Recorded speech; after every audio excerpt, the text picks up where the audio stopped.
I overheard my sister and mom whispering, "Audrey is so stupid, she'll never find out." Turns out my husband was sleeping with my sister for months. At her baby shower, I played their texts on the projector. The DNA test confirmed everything. Hello everyone. Thank you for being here with me today. Before I begin my story, I'd love to know which city you're joining us from. Please feel free to share in the comments. Now, let me take you into this story. My name is Audrey.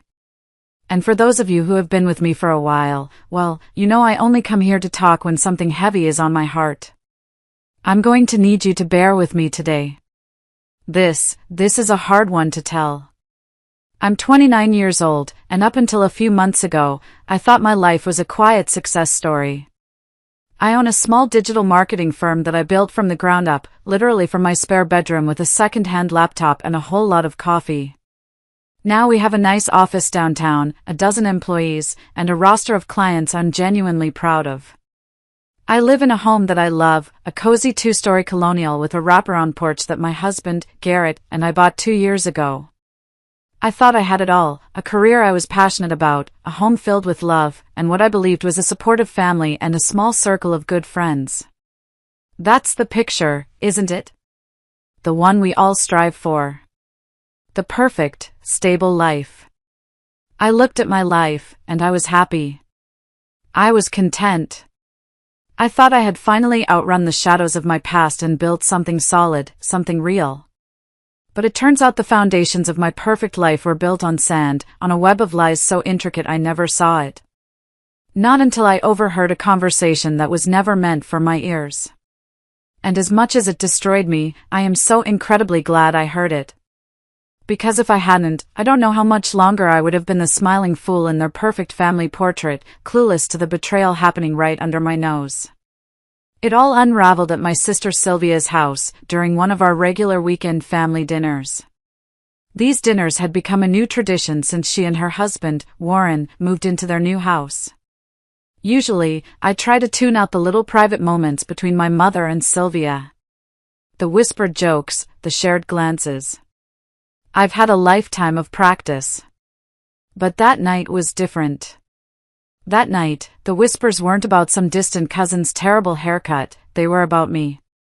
You're probably wondering why I would need to ignore my own mother and sister. To understand that, you have to understand my family. We lost our dad to a heart attack when I was 16 and Sylvia was 14. It was sudden, brutal, and it left my mother to raise 2 teenage girls on her own. I want to be clear, I admire her for it. I truly do. She worked 2 jobs, never complained, and made sure we had everything we needed. She is a strong woman, and she tried to raise us to be the same. But in the crucible of her grief and stress, a dynamic formed that would define our lives. Sylvia became her golden child. She was the easy one. Quiet, graceful, feminine, always eager to please. She was a reflection of the daughter my mother wanted. I was not. I was loud. I had opinions. I was more interested in debate club and soccer than I was in home economics. I was the rebel, the difficult one. It was never said out loud, not in so many words, but it was in every action. It was the way Mom would praise Sylvia for getting a B+ in art while barely acknowledging my A in calculus. It was the way they'd go shopping for hours, coming home with bags and stories and inside jokes that I wasn't a part of. I spent my entire adolescence feeling like a guest in my own home. It was a strange, isolating feeling. To cope, Sylvia learned that being closer to Mom meant creating a space between herself and me. We drifted. We weren't enemies, just strangers living under the same roof. So, I poured myself into my schoolwork, into my ambitions. I grew up starving for the validation I never got at home. And then I met Garrett. He was a project manager at a tech company my fledgling firm was collaborating with. He was smart, funny, and he saw me. He listened to my ideas, he celebrated my successes, and he held me when I was stressed. He was everything I ever wanted. We fell in love, hard and fast, and got married 2 years later. After the wedding, as my business began to flourish, he decided he wanted to be a part of it. He quit his corporate job, with its steady salary and benefits, to join me. "I believe in you more than I believe in any corporation," he'd said. And I believed him. He became my business partner, my life partner. My rock. The most amazing thing happened after Garrett came into my life. My family started to feel like a family. They adored him. He was the perfect son-in-law, the charming brother-in-law. He smoothed over my rough edges and acted as a bridge across the chasm that had formed between me, my sister, and my mother. We started having these family dinners. We celebrated holidays together. It wasn't perfect, Mom still doted on Sylvia, but it was better. It felt whole. I was so genuinely happy when Sylvia married Warren, a kind, steady architect who adored her. And when they announced she was pregnant a few months ago, I was ecstatic. I thought, finally. This is it. The family I always dreamed of. What a fool I was. That night at their house, everything felt normal. Warren was grilling steaks on the patio, telling a long, funny story about a difficult client. Garrett was laughing, leaning back in his chair, looking handsome and relaxed. My mother was fussing over Sylvia, making sure she was comfortable, bringing her a glass of water. I was sitting there, sipping my wine, feeling a sense of deep, peaceful contentment. The evening went on, full of laughter and good food. As Garrett and I were getting ready to leave, I stood up from the dinner table and my elbow caught the edge of my wine glass, sending a splash of red right down the front of my white blouse. It was a clumsy, silly accident. I groaned. "Oh, for goodness sake. Here, let me help," my mother started, jumping up. No, it's fine," I said, waving her off. "I'll just run to the guest bathroom and dab it with some cold water before it sets." "Garrett, why don't you start the car?" "I'll be right out." He kissed my cheek. "All right. Don't be long." I watched him walk out the front door before heading down the hall. The guest bathroom was at the end of the hall, right next to their spare bedroom. I slipped inside, closing the door quietly, and turned on the tap, running a washcloth under the cool water. I was focused on the stain, gently blotting at the fabric, when I heard the door to the guest bedroom creak open and then click shut. Then, voices. Whispers. It was my mother and Sylvia. They must have thought I'd left with Garrett. My mother's voice was strained. "I don't know how much longer I can do this, Sylvia. It's exhausting. The guilt is eating me alive." "Do what?" Sylvia's voice was impatient. "This. All of this. Pretending. I'm so afraid someone is going to find out." I paused, the damp cloth held against my chest. I figured it was just more of their typical drama, maybe something about a family friend or a secret they were keeping for someone else. I was about to make a noise, to let them know I was there, but something held me back. A cold knot of dread was forming in my stomach. Then, I heard my name. "It's just getting harder every time I see Audrey's face," my mother whispered, her voice cracking.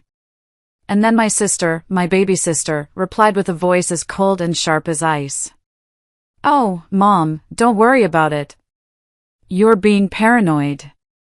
Audrey is so stupid, she'll never find out." "Find out about what?" The question wasn't just a thought, it was a physical jolt, like an electric shock. I pressed my ear against the bathroom door, my heart hammering against my ribs so hard I thought they would hear it. I held my breath. I had to know. That decision, to stay, to listen, was the best and worst decision of my life.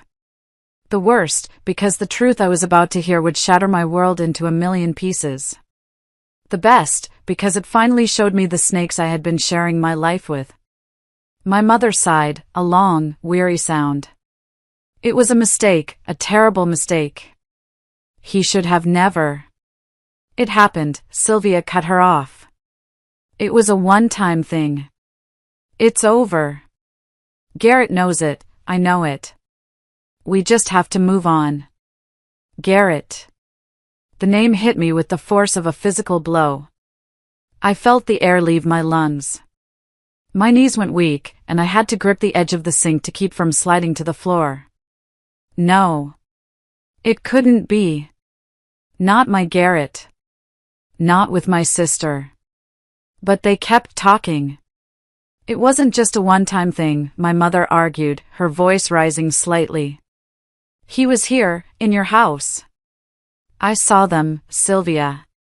What if Warren had come home? What about Audrey's marriage? What about your own? But he didn't come home, did he? Sylvia snapped back. And it's done now. We stopped. You made us stop. So it's fine. You just have to keep quiet. You promised. I know I promised, my mother said, her voice dropping to a miserable whisper. I'm only doing this to protect you. I don't want to see your marriage to Warren ruined. You have a baby on the way. Your life is just starting. And there it was. The reason. The justification for the ultimate betrayal. It was all to protect Sylvia. Her marriage. Her baby. Her future. There was no mention of my marriage. No concern for my heart, my life, my future. I didn't even factor into the equation.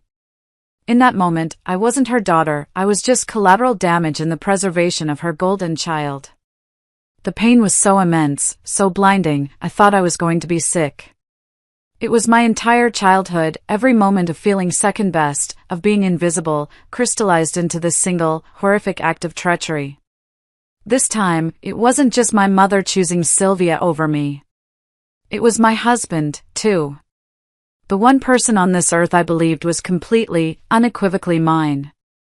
I stood there, frozen, tears streaming silently down my face, dripping onto the wine stain on my shirt. I listened to the sound of my own ragged breathing in the small, dark room. I hid. I waited until I heard the bedroom door open and their footsteps fade down the hall. Only then did I unlock the door. I walked out, my face a carefully constructed mask of neutrality, and found Garrett waiting in the car, scrolling on his phone. He looked up when I got in, and he smiled. A bright, loving, completely fake smile. Hey, you. Everything okay? I couldn't speak. I just nodded, turning to stare out the window as he pulled out of the driveway. I hated him. In that moment, I hated him with a purity and intensity one had never felt before. I hated him, I hated my sister, and I hated my mother. And I knew, with chilling certainty, that my life would never, ever be the same. The drive home was the longest 15 minutes of my life. It was a surreal torture. Garrett had the radio on, some upbeat pop station, and he was humming along, tapping his fingers on the steering wheel. He tried to make small talk. Warren was on a roll tonight, huh? That story about the client who wanted a moat, hilarious. I just made a non-committal noise in my throat. You're quiet, he said, glancing over at me. Is the wine stain really bad? Don't worry, we can get it out. I stared out the window at the passing streetlights, each one a blur through my unshed tears. Every casual, loving word from his mouth was a fresh stab in my already bleeding heart. How could he do this? How could he sit here, next to me, pretending everything was normal after he had shattered our entire world? When we got home, I went straight upstairs. I didn't turn on the lights. I just walked into our bedroom, the room we had painted together, the room where we had built our life, and it felt like a stranger's house. Audrey? Are you okay? Garrett called from the bottom of the stairs. You seem really off. I couldn't answer him. I stripped off my clothes, my stained blouse falling to the floor in a heap, and got into bed. I pulled the covers up to my chin and faced the wall. I heard him come up the stairs, heard him getting ready for bed, the familiar sounds of drawers opening, teeth being brushed. It was a routine so ingrained in me, yet tonight it sounded alien, sinister. He slid into bed behind me and wrapped his arm around my waist. His touch felt like a brand. I flinched, a sharp, involuntary jerk. He pulled back instantly. Whoa.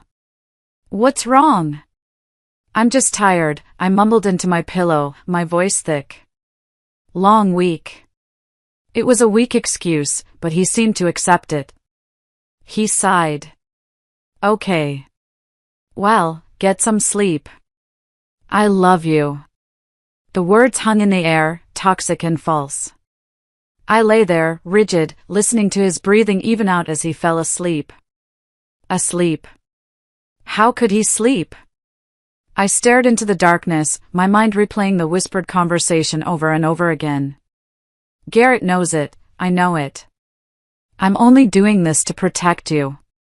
Audrey is so stupid, she'll never find out. Hours passed. The numbers on the digital clock glowed red, 1 a.m., 2 a.m., 3 a.m. Sometime around then, I slipped out of bed. I couldn't stand being next to him for another second. I went downstairs to the kitchen and sat at the table in the dark, wrapping my arms around myself. Our house, usually my sanctuary, felt like a prison.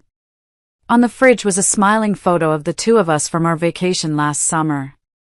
We were tanned, happy, his arms slung around my shoulders. I felt a wave of nausea. I ripped the magnet off the fridge and threw the photo into the trash. It was a small, violent act, but it felt like the only thing I could control. The shock was beginning to wear off, replaced by a cold, hard rage. A rage so deep it scared me. This wasn't just a simple mistake. This was a conspiracy. A calculated betrayal by the three people who were supposed to be my family. And they thought they could get away with it. They thought I was stupid. I sat there until the first gray light of dawn started to creep through the windows. And in that cold morning light, a decision formed in my mind. It was clear, sharp, and absolute. They would not get away with this. I would not cry and crumble. I would not just file for divorce and walk away quietly. Oh, no. They were going to feel the same pain they had inflicted on me. They had underestimated me my entire life. They were about to find out just how wrong they were. Update 1. Hello everyone. It's me again. It's been a couple of days since I last wrote, and I feel like I'm slowly emerging from a fog. The initial shock, the raw, paralyzing pain, it's still there, simmering under the surface, but it's no longer controlling me. Now, it's fuel. My mind has calmed down, and the chaos of my emotions has solidified into a single, unshakable purpose. First, I want to say thank you. The comments, the messages of support, you have no idea what they meant to me.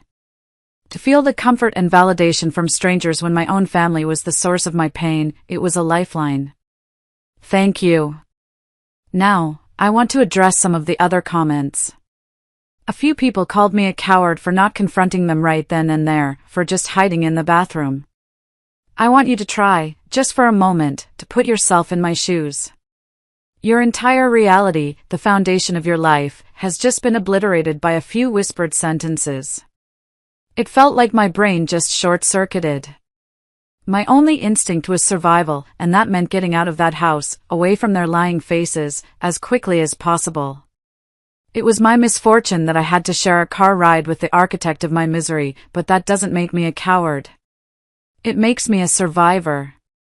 Many of you suggested I should confront the three of them together, or at least tell Warren immediately. And a part of me, the part that still remembered loving them, considered it. But then I thought about it. A screaming match? Tears? A dramatic scene that would be over in an hour, leaving them to comfort each other while I was left alone with the wreckage? No. That would be a gift. That would be letting them off easy. And they do not deserve easy. They deserve to have their perfect world dismantled, piece by piece, just as they dismantled mine. I am going to serve them their revenge, and it will be cold, calculated, and public. The world, or at least our world, needs to see the truth behind their perfect family facade. Warren deserves to know the truth, and he will. But not from a tearful, private confession. He will see it with his own eyes, with undeniable proof. Which brings me to my plan. I have made 2 decisions. The first is that I am divorcing Garrett. This is non-negotiable. I will not spend another day of my life married to a man who could look me in the eye and lie after sharing a bed with my sister. The thought of his touch now makes my skin crawl. My lawyer will be contacted soon, but not yet. First, I need to set the stage. The second decision is that I need proof. Hard, irrefutable proof. Their secret conversation was damning, but it's my word against theirs. They would deny it. They would call me crazy, hysterical, jealous. They would twist it until I looked like the villain. I will not give them that chance. So, for the past 2 days, I've been an actress. I've been playing the part of the dutiful wife, the loving sister. I've answered their calls with a strained but polite tone. I'm fine, just busy with work. Sylvia called yesterday, bubbling with excitement about the plans for her baby shower. It's in 2 weeks. She went on and on about the decorations, the cake, the guest list. And I listened, making all the right noises. Oh, that sounds beautiful, Sylvia. How exciting. Every word felt like acid in my mouth. They are so wrapped up in their own little world, so confident in my ignorance, that they notice nothing. My mother and Sylvia are planning the shower, and just like old times, I am completely left out of the loop. And frankly, I'm glad. If I had to sit in a room with them, looking at fabric swatches and tasting cake samples, I think my rage would burn through my carefully constructed mask. This rage is what keeps me going. It gets me out of bed in the morning. It helps me focus at work. It's the only thing that's quieted the hurricane of pain in my chest. So, my current mission is simple: get the proof. Expose the liars. And I have an idea of how to do it. I just hope it works. I need to make them feel a fraction of the agony they've put me through. Call me cruel. I don't care. Right now, revenge is the only thing that makes sense. I'll update you when I have something more. Wish me luck. Update 2. It's me, I'm back. And I have news.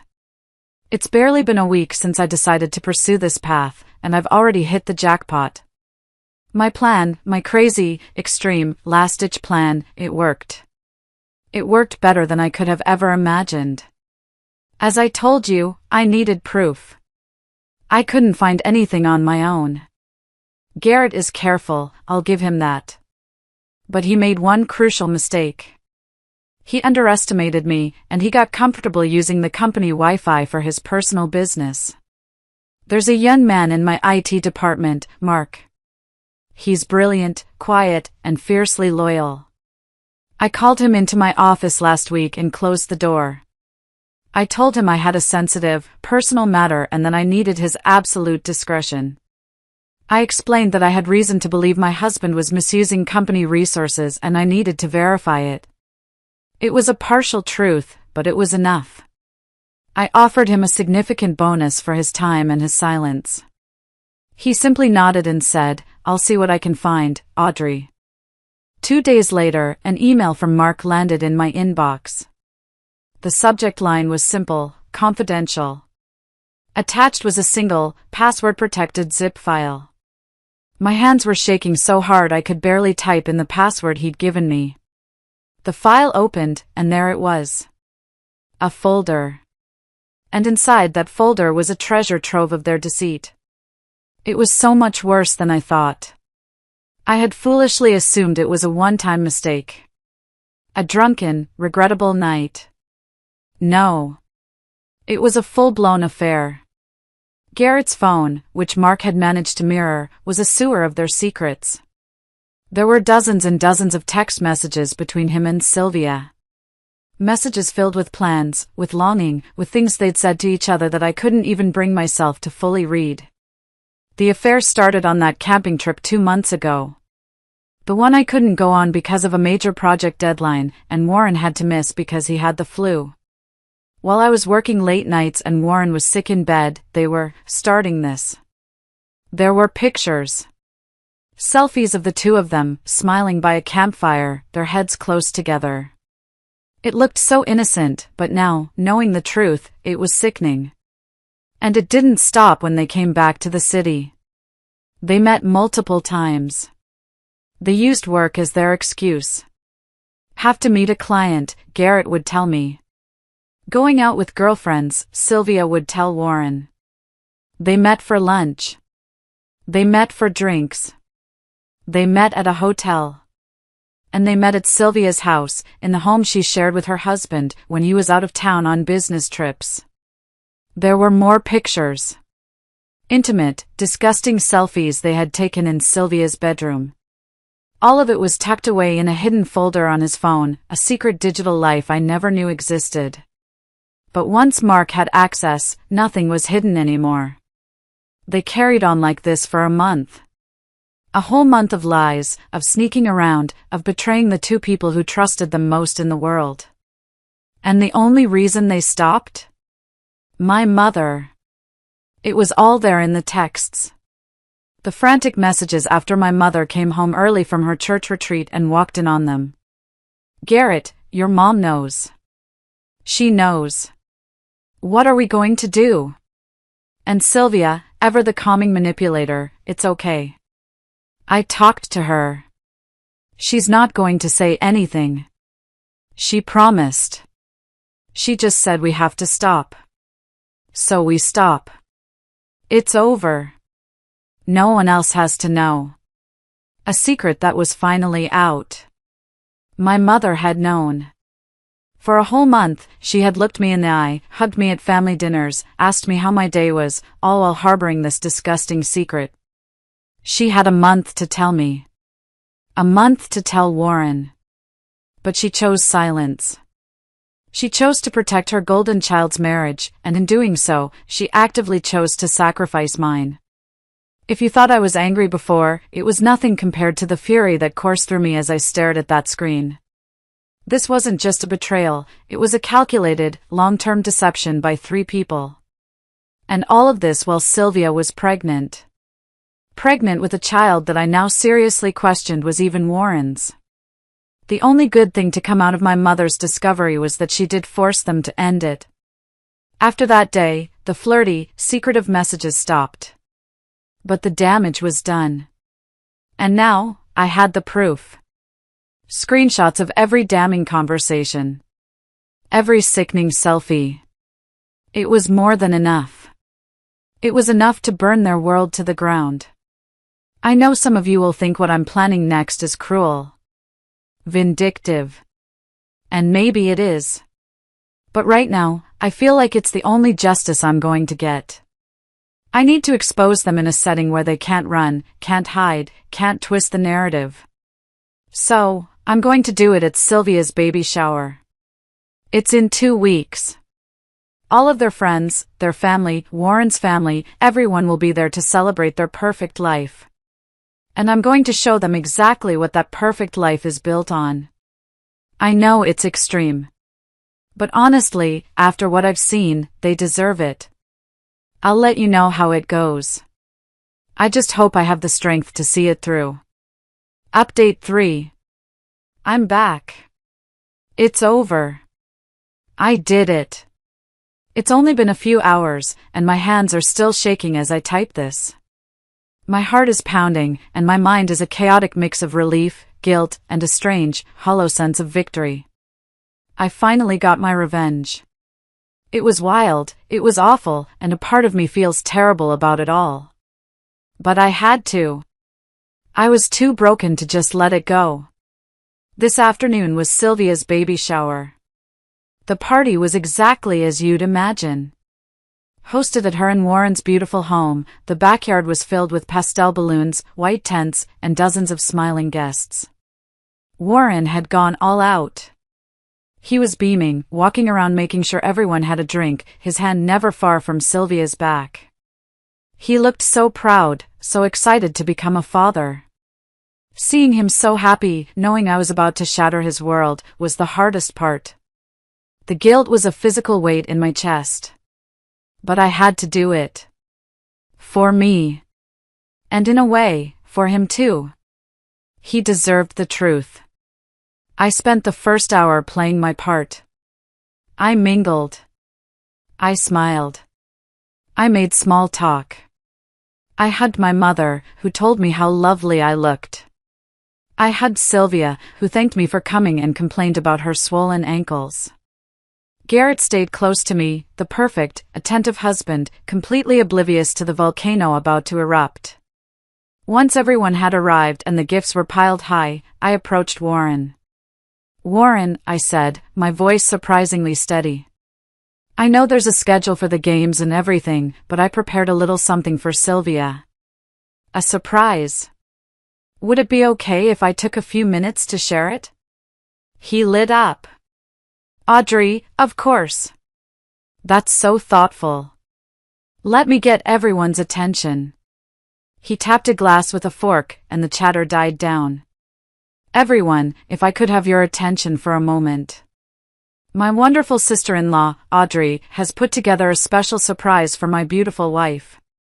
All eyes turned to me. Sylvia and my mother looked at each other, surprised and pleased. I took the microphone Warren handed me and walked to the front of the tent, where a large projector screen had been set up to display photos. I took a deep breath. "Showtime." "Thank you, Warren," I began, my voice warm and smooth. "I just wanted to say a few words. Sylvia, watching you get ready to become a mother has been so incredible. We've had our ups and downs, like all sisters do, but you're my family, and I love you." As I spoke, the slideshow I had prepared began to play behind me. It started innocently enough. Pictures of us as kids. Awkward school photos. Family vacations. Sylvia and my mom were beaming, some of the guests were dabbing their eyes. "I have learned so much from our family," I continued, my voice gaining a harder edge. "I've learned about love, about loyalty, and about the incredible lengths a mother will go to protect her child. I can only hope, Sylvia, that you will be able to hide your child's mistakes as well as our mother has hidden yours, without a single thought for how it might affect anyone else." The shift in the atmosphere was instantaneous. A confused murmur rippled through the crowd. Sylvia's smile faltered. My mother's face went pale. And then, the slideshow changed. The sweet childhood photos vanished. In their place, a picture of Sylvia and Garrett, heads together by the campfire, filled the screen. It was followed by another. A selfie of them in a hotel room, smiling. And then another, and another. Then, the text messages started to appear. Screenshots, one after another, projected for everyone to see. "Can't stop thinking about last night. Warren's out of town Friday. My place, winky face. Your mom knows. What are we going to do?" The whispering stopped. The silence was absolute, suffocating. You could have heard a pin drop on the grass. Panic, pure and ugly, contorted my mother's and Sylvia's faces. Garrett just stood there, his face ashen, completely frozen.